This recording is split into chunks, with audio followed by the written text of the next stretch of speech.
गुढीपाडवा आणि रमजान ईदच्या लोकांना काय संदेश देणार आहे तुमच्या माध्यमातून? मी आरती नवीन चावला. माझे पाकसाईड एकता महिला विकास संस्था आहे. त्याच्यामध्ये आम्ही महिलांचे कामं करतो. आणि मराठी सणाचं तर म्हणजे गुढीपाडवा हा म्हणजे मराठी लोकांचा खूप मोठा सण आहे. वर्षात एकदा ह्या गुढीपाडव्याची खूप आतुरतेने वाट बघतो आम्ही.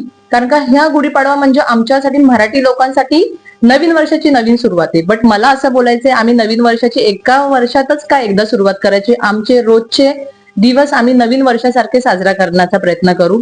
आणि राहिली गोष्ट गुढीपाडवा हा महिलांसाठी एक महिला कामाधंद्याला जातात, या महिलांना वेळ नसतो. हा गुढीपाडवा सण असा असतो की त्या दिवशी महिला आपल्या मुलांसाठी, आपल्या मिस्टरांसाठी वेगवेगळ्या पद्धतीचे पदार्थ बनवतात, गुढी उभारतात आणि स्वतःमध्ये एकामेकांच्या फॅमिलीमध्ये भेटून आनंद साजरा करतात.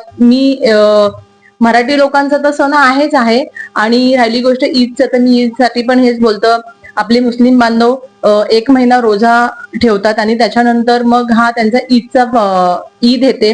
तर मला हेच बोलायचं, त्यांना मी मनापासून शुभेच्छा करते की त्यांना सुद्धा ईदीच्या खूप खूप शुभेच्छा आणि गुढीपाडव्याच्या आमच्या मराठी माणसांसाठी शुभेच्छा. बस माझं एक महत्वाची गोष्ट आहे, ह्या टायमाला ईद आणि आमचा गुढीपाडवा आपला मराठी लोकांचा एकत्र आलेला आहे.